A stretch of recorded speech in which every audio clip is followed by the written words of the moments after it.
हर हर महादेव। जय माता पार्वती। सुनते हैं सावन सोमवार की व्रत कथा। कथा सुनाने से पहले चैनल को जरूर सब्सक्राइब कर लीजिएगा और अगर कथा पसंद आए तो इसे लाइक शेयर करके कमेंट में हर हर महादेव लिखना ना भूलिएगा। तो चलिए सुनते हैं सावन सोमवार की व्रत कथा। पौराणिक कथाओं के अनुसार एक नगर में एक अमीर साहूकार रहा करता था। उसके घर में धन धान्य आदि की कोई भी कमी नहीं थी, लेकिन संतान न होने के कारण वो अत्यंत दुखी रहा करता था। संतान प्राप्ति के लिए वो हर सोमवार को श्रद्धापूर्वक भगवान शिव जी की उपासना करता था और शाम के समय मंदिर में जाकर भगवान शिव के समक्ष दीपक जलाया करता था। उसकी भक्ति भाव को देखते हुए एक दिन माता पार्वती कहने लगी कि हे भगवान शिव, हे प्राणनाथ, ये आपका सच्चा भक्त है तथा इतने वर्षों से आपकी पूजा अर्चना कर रहा है, आप इसे संतान प्राप्ति का वरदान क्यों नहीं दे देते। माँ पार्वती का ये प्रश्न सुनकर भगवान शिव ने उन्हें बताया कि साहूकार के पिछले जन्मों के कर्मों के कारण उसके भाग्य में संतान सुख नहीं लिखा है। ये सुनकर माँ पार्वती ने भगवान शिव से आग्रह किया कि वे उस साहूकार को संतान प्राप्ति का वरदान दें। माता पार्वती के आग्रह करने के बाद भगवान भोलेनाथ ने ये बात मान ली और स्वप्न में साहूकार को दर्शन देकर संतान प्राप्ति का वरदान दे दिया।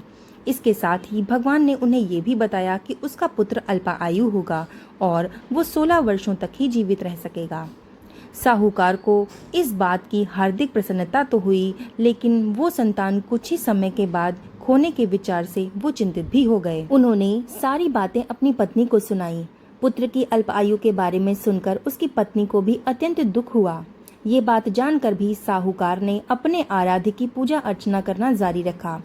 कुछ समय के पश्चात उसकी पत्नी गर्भवती हुई और उसने एक सुंदर बालक को जन्म दिया।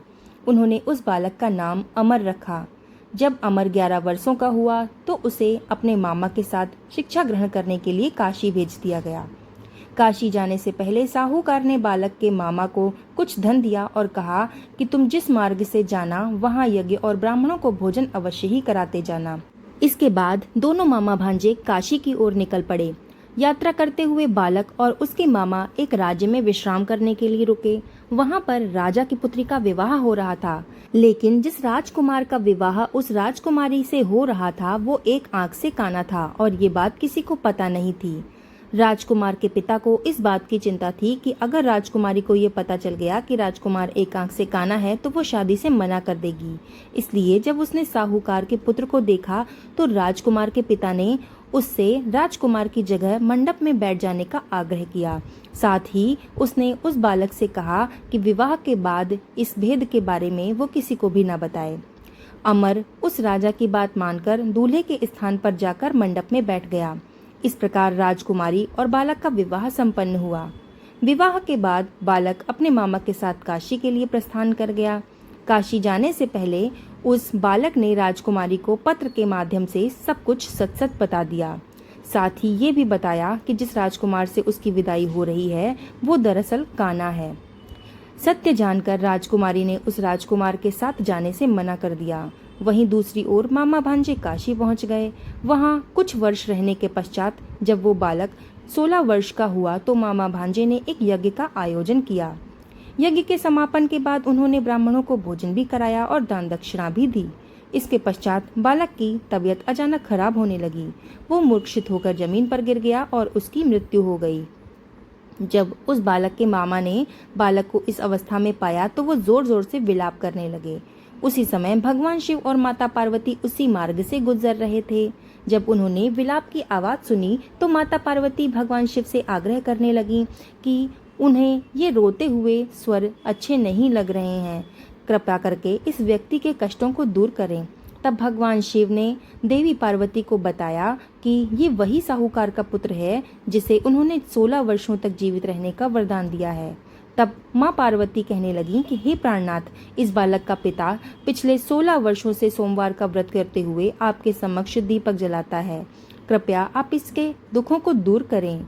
माँ पार्वती के वचन सुनकर भगवान शिव ने अमर को जीवन दान प्रदान किया। इसके पश्चात वो बालक जीवित हो गया। ये देखकर उसके मामा की प्रसन्नता का कोई ठिकाना न रहा। इसके बाद काशी से पढ़ाई पूरी करने के बाद वो दोनों वापस घर की ओर निकल पड़े। फिर रास्ते में वही नगर पड़ा जहाँ अमर का विवाह उस राजकुमारी से हुआ था। जब राजकुमारी ने अमर को देखा तो वो तुरंत उसे पहचान गई।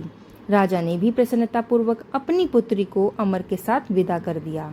वहीं दूसरी ओर साहूकार और उसकी पत्नी ये सोचकर अत्यंत दुखी थे कि उसका पुत्र 16 वर्ष की आयु के बाद उसके पुत्र की मृत्यु हो जाएगी। लेकिन जब उन्होंने देखा कि उसका पुत्र और पुत्रवधू के साथ सुरक्षित वापस लौट आया है तो उनके सारे कष्ट दूर हो गए और उन्होंने खुशी मन से उन दोनों का स्वागत किया। इसके बाद भगवान शिव की निरंतर आराधना से साहूकार को न केवल पुत्र की प्राप्ति हुई बल्कि उसके पुत्र को जीवन का भी फल मिला। ऐसा कहा जाता है कि इस कथा का श्रवण करने मात्र से मनुष्य व्रत के आधे पुण्य के भागीदार बन जाते हैं। कथा सुनने के बाद इस कथा को कम से कम 10 लोगों को जरूर से शेयर करिएगा। इससे भोलेनाथ की कृपा आप पर अवश्य ही बनी रहेगी। इसके अलावा कमेंट में हर हर महादेव और जय माता पार्वती लिखना ना भूलिएगा।